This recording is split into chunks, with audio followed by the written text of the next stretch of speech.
Did ancient Chinese men really have 3 wives and 4 concubines? Have you ever heard the Chinese phrase 3 wives and 4 concubines?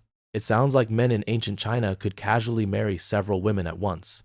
But that phrase is much closer to a literary image than a description of normal life. In fact, throughout much of imperial Chinese history, a man was generally expected to have only one principal wife. He might have concubines, but concubines were not additional wives. That distinction changed everything. The phrase 3 wives and 4 concubines became widely associated with late imperial literature, including the Ming-era novel Jin Ping Mei, but it was never a legal rule telling every man how many women he should have. So how did marriage really work in ancient China? Let's start with the basic structure. A household could have one principal wife, often called the proper wife. She held the highest recognized position among the women in the household. Her marriage was tied to family rituals, inheritance, kinship, and social status. A concubine, however, had a lower position. She might live in the same household and bear children for the man, but she did not have the same standing as the principal wife. Her children could be recognized by the family, especially if there was no son from the principal wife, but the household was still organized around a clear hierarchy. One wife at the top, concubines below her, and this was not simply a matter of romance. For many families, especially wealthy or elite families, having sons was extremely important. Sons carried on the family line, performed ancestral rites, inherited property, and supported parents in old age. In a world with high child mortality and limited medical care, families often worried about whether they would have a surviving male heir.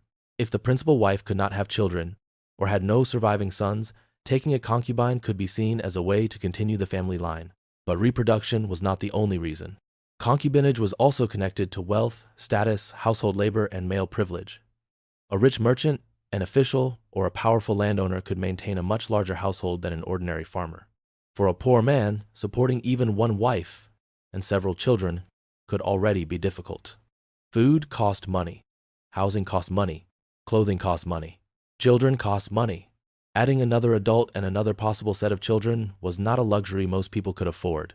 So the image of every ancient Chinese man surrounded by women is misleading. It mostly reflects stories about emperors, officials, wealthy merchants, and famous families, the people most likely to appear in surviving records and novels. The lives of poor rural families were far less glamorous and far less likely to be written down. Now, here is the uncomfortable part. The difference between a wife and a concubine was not just emotional. It was legal and social. The principal wife had recognized authority inside the household. A concubine's position was subordinate. Depending on the period and her background, a concubine might have entered a household through family arrangements, service, poverty, or commercial transactions. Some were freeborn women. Others came from far more vulnerable circumstances. Their experiences were not all identical, but they did not enter the household as equal partners. That is why calling concubinage multiple marriage can be misleading. It was not one man with several equal wives. It was a hierarchy. And it was a hierarchy built into a deeply unequal society. The exact rules also changed across dynasties. Imperial courts and aristocratic households often had detailed ranks for consorts and concubines. Officials and wealthy families could also face local customs, family rules, and legal restrictions that varied over time. But those formal systems should not be mistaken for the everyday reality of the entire population. Ancient China lasted for more than 2,000 years as an imperial civilization. Laws changed, economies changed, family structures changed. What was common in one region or dynasty might have been rare somewhere else. Still, one broad pattern remained. One principal wife had the highest household status, while concubines occupied a lower position. Another thing people often get wrong is the idea that women were always abundant and men could simply choose among them. Historical evidence shows that, in some times and places, strong preference for sons led to terrible outcomes for girls, including neglect, abandonment, and infanticide. These practices could distort local marriage patterns and create serious social problems, but the scale varied greatly by region and period. So simple claims about all of ancient China should be treated carefully. And what about stories of renting out wives, shared wives, or other extreme family arrangements? Such practices did appear in some historical records, usually under economic pressure or in particular local settings. But they were not the standard model of marriage across China.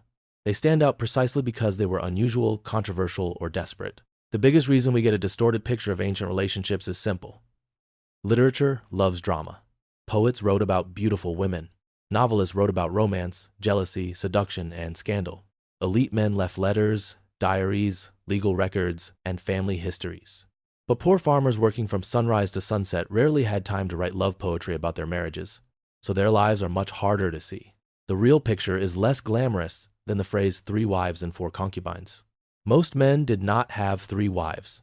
Legally and socially, there was usually one principal wife. Some men, mainly those with money, status, or special circumstances, could take concubines.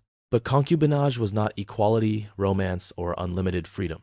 It was a family system shaped by inheritance, male lineage, class, and power. So next time you hear 3 wives and 4 concubines, remember, it does not mean ancient Chinese men had several equal wives. It means one wife and potentially multiple concubines. And behind that phrase was a rigid and often harsh social hierarchy. If you enjoyed this video, subscribe for more surprising stories from everyday life in ancient China.